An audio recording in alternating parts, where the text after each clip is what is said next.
Cromwell. Oliver Cromwell foi um militar e líder político inglês e, mais tarde, Lorde Protetor.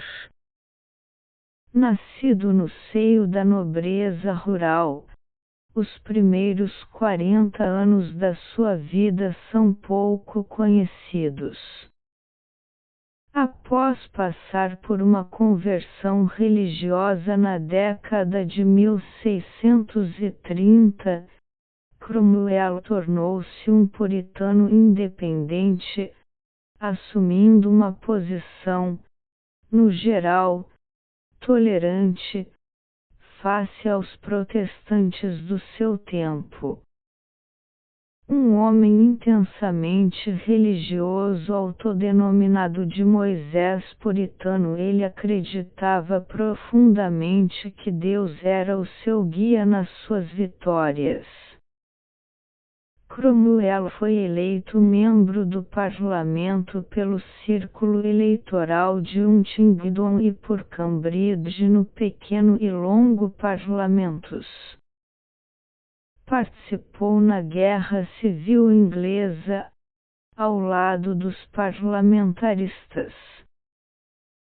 Chamado de Old Ironsides, foi rapidamente promovido da liderança de uma simples tropa de cavalaria para um dos comandantes principais do New Model Army. Foi um dos signatários da sentença de morte do rei Carlos I, e como membro do Rum Parliament, dominou a comunidade da Inglaterra. Foi escolhido para assumir o comando da campanha inglesa na Irlanda. As suas forças derrotaram a coligação entre os confederados e os realistas, e ocuparam o país, terminando, assim, com as guerras confederadas irlandesas. Durante este período, foram redigidas uma série de leis penais contra os católicos romanos, e grande parte das suas terras foram confiscadas. Como governante, esteve à frente de uma política exterior muito agressiva e eficaz. Tendo aderido ao exército sem qualquer experiência militar com a idade de 43 anos, ele recrutou uma unidade de cavalaria e ganhou experiência e vitórias numa sucessão de batalhas na Glia Oriental. Promovido a general em comando da cavalaria no exército de novo tipo, assim chamado porque não se compunha de mercenários mas de pessoas que acreditavam firmemente em sua causa, ele treinou os seus homens para rapidamente se reagruparem após um ataque, tática usada inicialmente com grande sucesso na Batalha de Naseby. Dessa maneira, acabou substituindo o comandante anterior do exército. Com o sucesso militar veio o poder político, até que se tornou o líder político do seu tempo. Finalmente, o rei foi julgado, condenado à morte e decapitado, em janeiro de 1649. Costuma-se atribuir a Cromwell a principal responsabilidade pela condenação e morte do monarca, embora ele tenha sido julgado pelo parlamento ou pelo que restava deste e houvesse 59 signatários no mandado de execução. Note-se que neste se determinava a execução do rei de Inglaterra, ao contrário do que aconteceria no julgamento de Luís XVI, rei de França, em 1793. Conforme observou Cromwell na ocasião, executaremos o rei com a coroa na cabeça.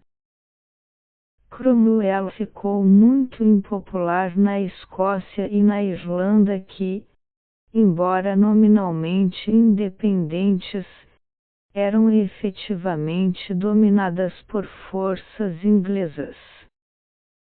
Em particular, a supressão dos monarquistas na Irlanda em 1649 ainda é recordada entre os irlandeses. Suas medidas contra os católicos irlandeses são consideradas por alguns historiadores como genocidas ou muito próximas disso.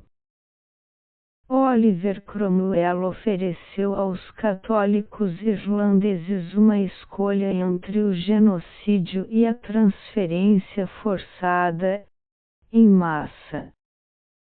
Eles podiam ir para o inferno ou para Connaught.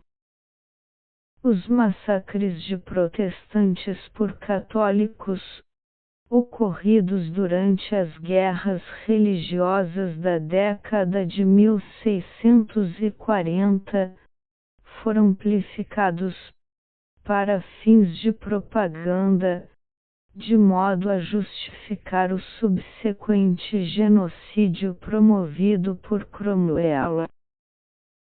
Foram a justificação para a campanha genocida e a colonização por ingleses e escoceses protestantes, mediante o confisco de terras dos irlandeses católicos de Cromwell. A redução da população irlandesa de 1,5 milhão, ou possivelmente 2 milhões, de habitantes, à época do início da rebelião irlandesa de 1641, para não mais que 850,000, 11 anos depois, representa uma catástrofe absolutamente devastadora. Não há dúvida de que a maior parte dessa mortandade ocorreu não pelo massacre direto da população, mas pela fome e depois, pela peste bubônica, especialmente pelo surto verificado entre 1649 e 1652. Na Irlanda, Cromwell é profundamente odiado. Em Drogheda, após a tomada da cidade, o massacre de 3.500 pessoas, incluindo 2.700 soldados monarquistas e todos os cidadãos que portassem armas, incluindo civis, prisioneiros e padres católicos, é uma memória histórica que tem alimentado o conflito entre católicos e protestantes e entre irlandeses e ingleses nos últimos séculos.